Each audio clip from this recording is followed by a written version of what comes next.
வெண்முரசு. கார்கடல் 29. வாசிப்பது சந்தீப்.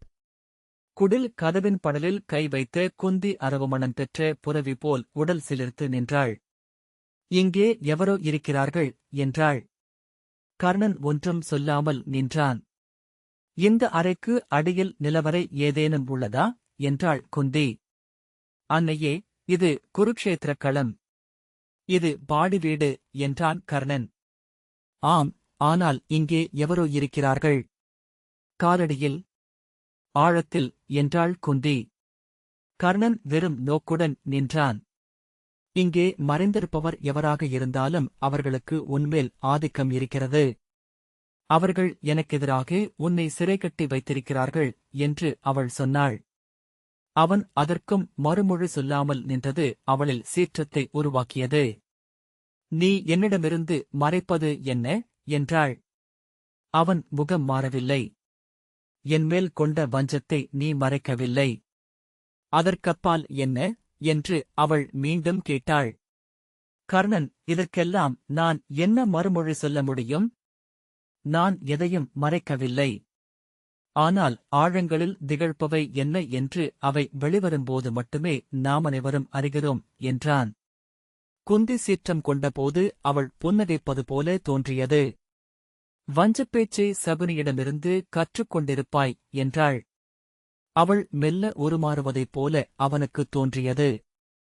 அவள் விழிகளில் அவன் அதுவரை அறிந்திராத கூர்மை எழுந்தது. களிப்பாவை கோரி அழுது சீரும் சிறுமி போலவும் மானுடம் மேல் காழ்ப்பு கொண்ட முதுமகள் போலவும் ஒரே தருணத்தில் தோன்றினாள். நான் எதையும் பெறாமல் கிளம்பிச் செல்கிறேன் என எண்ணி நீ ஆறுதல் கொண்டாய் அல்லவா என்றாள். கர்ணன், நீங்கள் துன்புற்று என்னையும் துன்புறுத்த விழைகிறீர்கள் என்றான். நான் உன்மேல் தீச்சொல்லிடுவேன் என்றபோது நீ அகத்தே ஏளனம் கொண்டாய் அல்லவா என அவள் கேட்டாள். கர்ணன் துயரம் நிறைந்த விழிகளால் நோக்க, நீ அவ்வாறுதான் எண்ணுவாய். ஏனென்றால் நீ பெண்களின் உள்ளத்தை அறிந்ததே இல்லை. உன் இரு துணைவியரும் உன்னை இருவகையில் துறந்தனர். உன் வளர்ப்பன்னையுடன் உனக்கு உளவுரிமை இல்லை. நீ விழையும் பெண் உன்னை கடும் வெறுப்புணன்றி எண்ண முடியாதவள் என்றாள். கர்ணனின் உடல் நடுங்கத் தொடங்கியது. அவன் உதடுகள் சொல்லின்றி மெல்ல அசைந்தன. ஏனென்றால் நீ உன்னைப் பற்றி அன்று எதையும் எண்ணியதில்லை. நீ உன் தோழனுக்காக இவ்வாறு நிலை கொள்வதாக சொல்லிக் கொள்கிறாய். அது பொய். நீ எண்ணுவதெல்லாம் உன்னைப் பற்றி மட்டுமே. கர்ணன் கால் தளர்ந்தவன் போல் சற்றே பின்னடைய குந்தி திரும்பி அவனை நோக்கி ஓர் அடி எடுத்து வைத்தாள். நீ பிறனைப் பற்றியும் எண்ணுபவன் என்றால் சொல், எத்தனை முறை உன் மைந்தரைப் பற்றி எண்ணினாய்? என் குருதியிலெழுந்து உன் மைந்தரை சூதர்களென அடிமைப் பணிக்கு அனுப்பியபோது ஒரு நாளேனும் அவர்களின் உள்ளத்தைப் பற்றி எண்ணினாயா? எண்ணியிருக்க மாட்டாய் என்று குந்தி சொன்னாள். முலையூட்டாத அன்னையை குழந்தை வெறுப்பது போல் தன்னில் ஒரு பகுதியை உருக்கி தனக்கு அளிக்காத ஆண்மகனை பெண் வெறுக்கிறாள். நீ உன்னில் ஒரு துளியையும் விட்டதில்லை. இரும்பில் வார்த்த சிலை என இத்தனை காலமும் இருந்திருக்கிறாய். நீ என்னை புரிந்து கொள்ள மாட்டாய் என நானும் அறிந்திருந்தேன். ஏனென்றால் நீ எவரையுமே புரிந்து கொள்ளவில்லை. கர்ணன் மெல்ல முனகினான். குந்தி, அறிந்துகொள், நீ இந்த குருக்ஷேத்திர களம் விட்டு மீளமாட்டாய். ஏனென்றால் நீ எவரேனும் ஆகுக, நீ பொருதிக் கொண்டிருப்பது இந்த யுகத்தின் தலைமகனிடம், நாளைய யுகத்தின் படைப்பாளனிடம். நீ வெல்லவே முடியாது. எவரும் வெல்ல முடியாது. எதுவும் தடை நிற்க இயலாது. நான் பதைப்பது அவன் வெல்ல வேண்டும் என்பதற்காக அல்ல, அவன் வெல்வான். என் தவிப்பு அந்த வேள்வியில் என் மைந்தர் அவிப்பொருளாகிவிடக்கூடாது என்பதற்காக. ஆனால் நீ அழிவாய். இந்த குருக்ஷேத்திர மண்ணில் நெஞ்சுடைந்து விழுவாய். அப்போது அறிவாய், நீ ஒருநாள் கூட வாழவில்லை என. அன்பையே நீ அறிந்ததில்லை. மைந்தரின்பத்தையும் அறியவில்லை. உன் வாழ்நாளெல்லாம் நீ உன்னையே சமைத்துக் கொண்டிருந்தாய் என்றாள். தருணங்களுக்கேற்ப உருமாறியும் ஒரு பெற்றும் கடந்து வருவதே மானுட இயற்கை. நீ அத்தனை தருணங்களிலும் உன்னை மாறாது அமைத்துக் கொண்டாய். ஆகவே தளிர்க்காத பூக்காத கல்மரமாக நின்றாய் என்று குந்தி சொன்னாள். உன்னைப் போலவே துணியை ஊசி என வாழ்க்கையை கடந்து சென்றவர் பீஷ்மர். அவர் அதோ அம்புப் படுக்கையில் கிடக்கிறார். அத்தனை அம்புகளும் அவரே அவர் மேல் எய்து கொண்டவை. ஒவ்வொன்றையாக எண்ணி எண்ணி உணர்ந்து நாள் கணித்து வான் நோக்கி படுத்திருக்கிறார். எண்ணிக்கொள், உனக்கும் அதுவே இறுதி. குருக்ஷேத்திரத்தில் வந்து முடிவதற்காகவே நீ இதுவரை கடந்து வந்தாய். குந்தி தன் சொற்களின் விசையால் உடல் இருக இரு கைகளையும் விரல் கோத்து பற்களைக் கடித்தபடி அவனை பார்த்துக் கொண்டிருந்தாள். அவள் உடல் மெல்ல நடுங்கிக் கொண்டிருப்பதை அவன் கண்டான். பின்னர் பெருமூச்சுடன் அவள் தணிந்தாள். விழிதிருப்பி குடிச்சுவர்களை நோக்கினாள். இங்கே எவரோ இருக்கிறார்கள் என்றாள். அவன் பெருமூச்சுடன் தானும் தணிந்தான். இருவரும் அவர்கள் சென்று அந்த உச்சத்திலிருந்து 2 வழிகளினூடாக மெல்ல இறங்கினார்கள். மீண்டும் அவன் பெருமூச்சு விட்டபோது குந்தியும் நீள்மூச்செறிந்தாள். நீள்பொழுதாகிறது. எனக்காக தேர் காத்திருக்கும் என்று அவள் சொன்னாள். நிலை மீண்டு அவள் உள்ளம் அனைத்தையும் தொட்டுத் துழாவத் தொடங்கிவிட்டதை அவன் உணர்ந்தான். எண்ணியிராத கணத்தில் நீ உன் தோழனுக்கு அளித்த சொல் என்ன என்றாள். நான் கூறிவிட்டேன் அன்னையே என்றான். மிகச் சரியாக சொல். உன் தோழனுக்கு நீ அளித்த சொல் என்ன என்றாள். என்ன என்றான் கர்ணன். துரியோதனனுக்கு நீ என்ன சொல்லுறுதியை அளித்தாய்? இறுதியாக நீ அவனிடம் சொன்ன சொற்கள் என்ன என்றாள் குந்தி. கர்ணன், அர்ஜுனனை களத்தில் வெல்வேன். களம் வென்று அவர் மும்முடிசூடி அஸ்தினபுரியின் அரியணையில் அமரும்படி செய்வேன் என்று வாளுருவி வஞ்சினம் உரைத்தேன் என்றான். நன்கு நோக்கு. அர்ஜுனனை கொல்வேன் என்று மட்டுமே நீ கூறியிருக்கிறாய் என்று குந்தி சொன்னாள். கர்ணன் குழப்பத்துடன், ஆம், ஆனால் அவரை அரியணை அமர்த்துவேன் என்று சொன்னபோது நான் எண்ணியது எனத் தொடங்க அவள் கையமர்த்தி, நீ சொன்ன சொற்களுக்கு மட்டுமே பொறுப்பாவாய் என்றாள். ஏனென்றால் அத்தருணத்தில் அச்சொற்களை சொல்ல வைப்பவை தெய்வங்கள். சொற்களின் பொருளையும் அவையே வகிக்கின்றன. கையை நீட்டி, நீ அர்ஜுனனை மட்டுமே கொல்வேன் என அவனிடம் சொல்லுறுதி அளித்தாய். ஆகவே பிற 4வரையும் கொல்ல மாட்டேன் எனும் சொல்லை எனக்களி என்றாள். அன்னையே என்றான் கர்ணன். இனி உன் தோழனின் பெயரைச் சொல்லி நான் கோருவதை நீ ஒழிய இயலாது. தோழனுக்கு நீ அர்ஜுனனை மட்டும்தான் கொல்வேன் என்று சொல்லளித்திருக்கிறாய் என நீயே சொன்னாய் என்றாள் குந்தி. கர்ணன் திகைத்து உடலெங்கும் பரவிய பதற்றத்துடன் நிற்க நீட்டிய கையை அசைத்து, சொல்லுறுதி அளி. உன் உள்ளத்தில் சற்றேனும் என்னை கருதினாய் என்றால் உன் சொல் எழுக என்றாள். அவன் எண்ணமற்றவன் போல விழி வெறித்திருக்க, அன்னையே என்றான். அவள் அவன் கையைப் பற்றி தன் கைமேல் வைத்து, சொல் என்றாள். அவன் கை நடுங்கியது.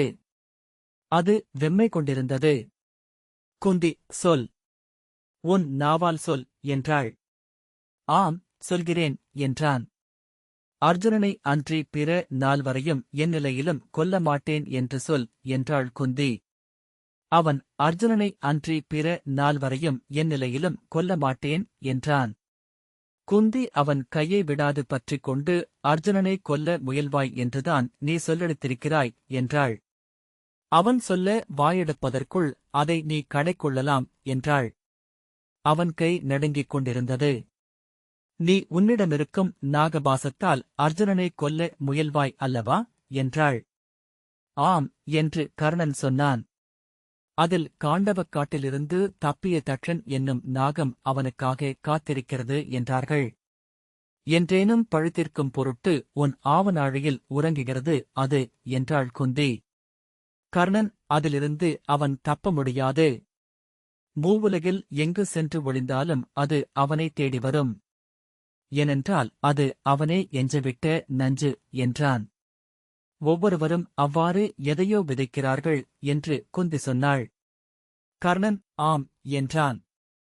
அவள் சொல்ல வருவதென்ன என அவன் எண்ண முயன்றான். ஆனால் அவளுடைய அண்மையும் அருகிலெழுந்த நீர்வழிகளும் அவனை உளங்குவிய முடியாமல் ஆக்கின. குந்தி, அதை நீ அவன் மீது ஏவாதொழிய இயலாது. ஆனால் உன் தோழனுக்களித்த சொல் அதை நீ அவன்மேல் ஏவுவாய் என்றுதான். அதை நீ மீள மீள ஏவுவாய் என்றல்ல என்றாள் குந்தி. நீ அர்ஜுனனை வெல்வாய் என்ற சொல்லின் பொருள் அந்த அம்பை ஏவுவாய் என்று மட்டுமே. ஏவுக. ஆனால் ஒருமுறை மட்டுமே ஏவுக என்று தொடர்ந்தாள். இல்லை என்று கர்ணன் சொல்ல அவள் இடைமறித்து, உன் தோழனுக்கு அளித்த சொல்லை மறுக்காமல் நீ எனக்களிக்கக் கூடியது இது ஒன்றே. ஒருமுறை மட்டும் அரவம்பை அர்ஜுனன் மீது ஏவுக. பிறிதொரு முறை அதை அவன் மீது ஏவாதொழிக என்றாள். ஆனால் அது எவ்வாறு என்று கர்ணன் முனகலாக கேட்க, நீ அளித்த சொல்லை மீறாது எனக்களிக்கும் கொடை அது ஒன்றுதான். நீ அதை எனக்கு அளித்தாக வேண்டும். இதை ஒழிந்தாயினில் நீ என்னை புறந்தள்ளுகிறாய் என்றே பொருள் என்றாள் குந்தி. கர்ணன் சலிப்புடன் சென்று தன் பீடத்தில் அமர்ந்தான். குந்தி அவனை அணுகி, அதில் எவ்வகையிலும் சொல் மீறல் இல்லை. உன் சொல்லுக்கு நீ முழுமையாகவே இருக்கிறாய் என்றாள். அந்நாகபாசம் என் நிலையிலும் எவரையும் தப்பவிடாது என்றால் அதை மறுமுறை செலுத்த வேண்டிய தேவைதான் என்ன? கர்ணன், அது வில்லில் இருந்து எழுந்தால் குறிபார்க்கப்பட்டவரை கொல்லாது மீளாது, ஐயமே தேவையில்லை என்றான். பிறகென்ன என்று குந்தி கேட்டாள். நீ அதை அவன் மேல் ஏவினால் அவன் தப்ப முடியாது. அவ்வாறெனில் அச்சொல்லுறுதி உங்களுக்கு எதற்காக என்றான் கர்ணன். உனக்காகத்தான். முதல் முறை நீ அதை ஏவுவது உன் தோழனுக்கு நீ அளித்த சொல்லுக்காக. அப்பழி உன்னை மறுபிறவிகளில் தொடராது. ஆனால் நீ அதை மீண்டும் செலுத்தினால் உன் தனிவஞ்சம் அதில் இருக்கும். அதனூடாக அவன் இறந்தால் உனக்கு அவ்வுலகிலும் இடமிருக்காது. உன் கொடி வழியினரிலும் அப்பழி நீடிக்கும். கர்ணன் குழம்பிய விழிகளுடன் நோக்கினான். நான் எண்ணுவது உன்னைப் பற்றி மட்டுமே என்றாள் குந்தி. கர்ணன் பெருமூச்சுடன் அவ்வாறே ஆகுக என்றான். இது நீ எனக்களிக்கும் சொல்லுறுதி. அரவம்பை ஒரு முறைக்கு மேல் நீ ஏவமாட்டாய் என்றாள் குந்தி. ஆம் என்று கர்ணன் சொன்னான். குந்தி நீள்மூச்செறிந்து, நான் எண்ணி வந்தது நிகழவில்லை. ஆனால் எனக்கென இவ்வளவேனும் நீ உளங்கனிந்ததில் நிறைவு கொள்கிறேன் என்றாள். கர்ணன் அவளையே நோக்கிக் கொண்டிருந்தான். பின்னர், அன்னையே, நான் ஒன்று கேட்கலாமா என்றான். சொல் என்றாள். நீங்கள் சொன்னீர்கள், நான் கல்மரம் என்று. குந்தி சில கணங்கள் அவனை நோக்கிய பின், சினத்தால் அவ்வாறு சொன்னேன், சினமில்லையேல் சொல்லியிருக்க மாட்டேன். ஆனால் அது உண்மை என்றாள். என்னை நீங்கள் சந்தித்ததே இல்லை. ஆனால் மிக மிக அணுக்கமாக என்னை அறிந்திருக்கிறீர்கள் என்று கர்ணன் சொன்னான். அதிலென்ன வியப்பு? நான் உன்னை உளம் தொடர்ந்து கொண்டே இருந்தேன் என்றாள் குந்தி. அதனால்தான் உங்கள் வெறுப்பும் அத்தனை கூர்கொண்டிருந்தது. அச்சொற்களிலிருந்து நான் இனிமேல் மீளவே முடியாதென எண்ணுகிறேன் என்று கர்ணன் சொன்னான். சொல்க, அன்னையே. நான் தன்மைய நோக்கும் ஆணவமும் கொண்டவன் என்றீர்கள். முற்றிலும் உண்மை அது. நான் ஏன் அவ்வாறு இருக்கிறேன்? குந்தி, உன் இயல்பு அது என்றாள். அன்னையே, என்னை முலையூட்டி வளர்த்த ராதையின் உள்ளம் என்னுடன் இல்லை. என்னை இன்றும் அணைத்துக் கொள்கிறார், அமுதூட்டுகிறார். ஆனால் அவர் என்னைத் தொட்டால், என் விழிகளை அண்மையில் அவர் விழிகள் சந்தித்தால் அறிகிறேன் அவர் அகன்றுவிட்டிருப்பதே என்று கர்ணன் சொன்னான். அது இயல்புதான். வைரம் எங்கும் முழுமையாக ஒட்டாது என்று சொல்வார்கள் என்றாள் குந்தி. கர்ணன், நான் ஏன் இப்படி ஒரு துளியும் பிறழாதவன் ஆனேன்? நீங்கள் என்னை வளர்க்காததனாலா என்றான். நான் சில தருணங்களில் எண்ணிக்கொள்வதுண்டு. பாலை நிலத்து விதைகளைப் போல உடையாத ஓடு கொண்டவன் ஆகிவிட்டேன் என்று. குந்தி, நீ எண்ணித் துயர வேண்டும் என்றால் இவ்வழியே செல்லலாம். ஆனால் அது உண்மை அல்ல. உண்மை மிகச் சிக்கலானதாகவே இருந்தாக வேண்டும் என்பதில்லை. அது மிக மிக எளிதானதாகவே இருக்கலாம். உச்சநிலை மெய்மைகள் மிக மிக உலகியல் சார்ந்ததாக, மிக அன்றாடத்தன்மை கொண்டதாக இருக்கலாம். அது பெண்களுக்கே புரியும். ஆண்கள் அடுமனைக்குச் செல்லவே ஏழுமலை கொண்ட காட்டுப்பாதையை தெரிவு செய்வார்கள் என நாங்கள் பெண்கள் சொல்லிக் கொள்வதுண்டு என்றாள்.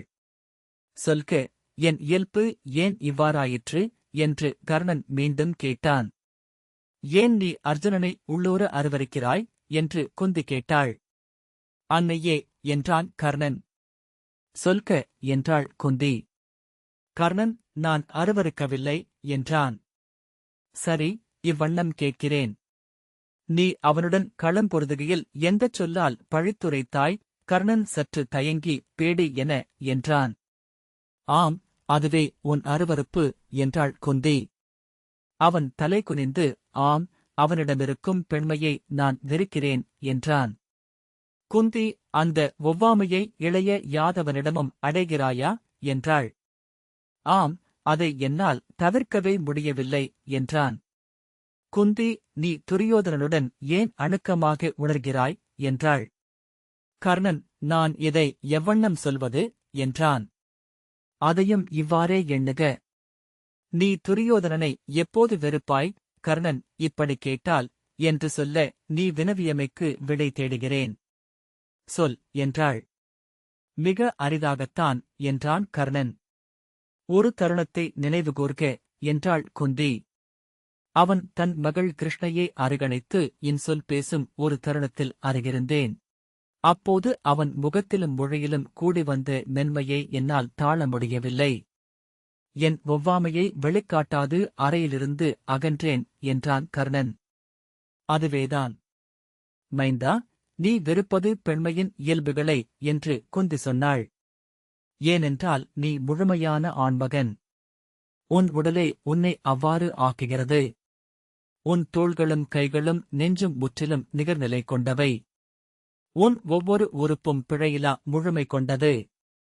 உன் ஆண்மை பேரெழில் உன் தெய்வத்தின் கொடை. உன்னை நோக்குபவர் அனைவரும் விழிமலைப்பது அதனால்தான். நீ களமிழுந்தால் படைப்பெருக்கு கொந்தளித்து எழுகிறது. ஒவ்வொரு ஆண்மகனும் ஆக விழையும் வடிவம் நீ. பல்லாயிரம் பெண்கள் உன்னை நோக்கி நோக்கி விழிநிறைத்திருப்பார்கள். ஆனால் என்னைப் போல் எவரும் உன்னை கண்களால் வழிபட்டிருக்க மாட்டார்கள். ஆனால் அந்த முழுமை மானுடருக்குரியதல்ல என்று குந்தி தொடர்ந்தாள்.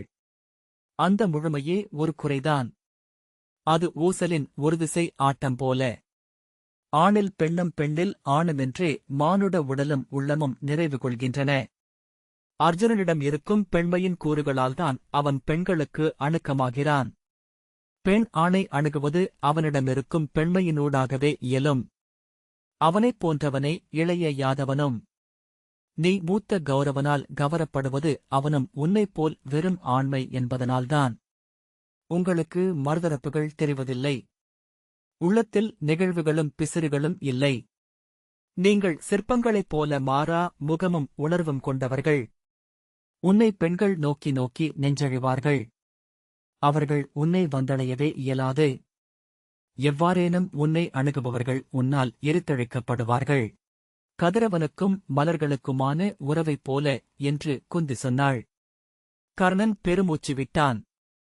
நீ அவளை விரும்பியது கூட அவளிலுள்ள ஆண்மையின் கூரைக் கண்டுதான் என்றாள் குந்தி. அன்னையே, நாம் அதைப் பற்றி இனிமேல் பேச வேண்டாமே என்று கர்ணன் சொன்னான். மெய்யாகவே இங்கு வருகையில் நான் எண்ணி வந்தது அதுதான். அவளும் நீயும் நிறைவடையக்கூடும் என. அவளை அடைந்தால் உனக்கு மூத்த கௌரவன் தேவைப்படமாட்டான் என்றாள் குந்தி. வேண்டாம் அன்னையே என்றான் கர்ணன். சரி என குந்தி சொன்னாள். கர்ணன் மீண்டும் பெருமூச்சு விட்டான். ஆனால் அவன் முகம் தெளிவடைந்திருந்தது.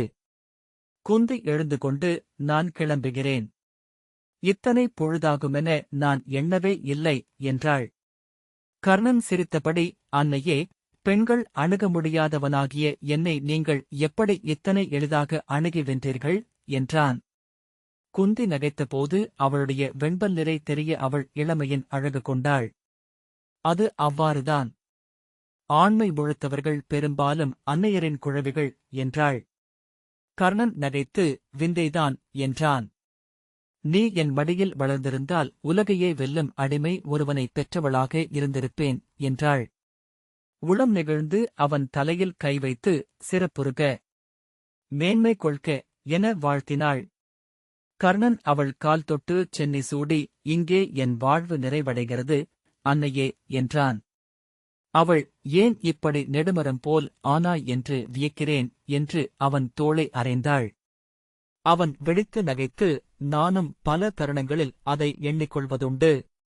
பெரும்பாலான மானுடரை அவர்களின் தலைமுடியைக் கொண்டே அடையாளம் காண்கிறேன் என்றான். குந்தி வாய்ப்பொத்தி சிரித்து, கீழிருந்து நோக்கினால் உன் முகவாய் மிகத் தொலைவில் விந்தையாகத் தெரிகிறது என்றாள். அவன் வெடித்துச் சிரிக்க அவளும் உடன் இணைந்து சிரித்தாள். பலமுறை முயன்றும் இருவராலும் சிரிப்பை நிறுத்த முடியவில்லை. பின்னர் குந்தி கண்ணீர் வழிய ஆடை நுனியால் வாய்மூடி சிரிப்பை அடக்கி, நான் செல்ல வேண்டும் என்றாள். கர்ணன் சிரிப்பின் மூச்சிழைப்புடன், இவ்வண்ணம் நகைத்து நெடுநாட்களாகின்றது என்றான். ஆம், நானும் சிரிப்பதேயில்லை என்று அவள் சொன்னாள். அத்தருணத்தின் உளவிடுதலையையே சிரிப்பாகக் கொண்டோம் என கர்ணன் நினைத்துக் கொண்டான். பொருளில்லாத சிரிப்புதான் மெய்யாகவே சிரிப்பு போலும். அவள் மீண்டும் ஒருமுறை அவன் தலைமேல் கையை வைத்து வாழ்த்திய பின் விடை கொள்கிறேன் என்றாள். அவன் அவளுடன் நடந்தான். அவள் கை இயல்பாக நீண்டு அவன் கையை பற்றியது. அவள் கை அவனுடைய பெரிய விரல்களுக்குள் சிறுமியின் கை போலிருந்தது. கைகளைப் பற்றியபடி அவர்கள் குடிலை விட்டு வெளியே வந்தனர். நான் விடை கொள்கிறேன் என்று குந்தி மீண்டும் சொன்னாள். அவள் குரல் மிகத் தாழ்ந்திருந்தது. சென்று வருக, அன்னையே என்றான் கர்ணன். அவள் தன் கையை அவன் கைகளிலிருந்து விடுவித்துக் கொண்டு மெல்ல நடந்து சேடியை அடைந்தாள். சேடியிடம் ஒரு சொல் உரைத்துவிட்டு நடந்தாள். எத்தனை மெலிந்திருக்கிறாள், எவ்வளவு சோர்ந்திருக்கிறாள் என்று கர்ணன் எண்ணிக்கொண்டான். அவள் திரும்பி நோக்கியபோது அந்த இருளிலும் அவள் விழிகளை சந்திக்க முடிந்தது. மீண்டும் திரும்பி நோக்கியபோது நோக்கில்லாமலேயே விழிகளை சந்திக்க முடிந்தது. அவளுடைய வெண்ணிற உருவம் இருளில் மறைந்த பின்னரும் விழியில் சற்று நேரம் எஞ்சியிருந்தது. இந்த வாசிப்பை கேட்டதற்கு நன்றி.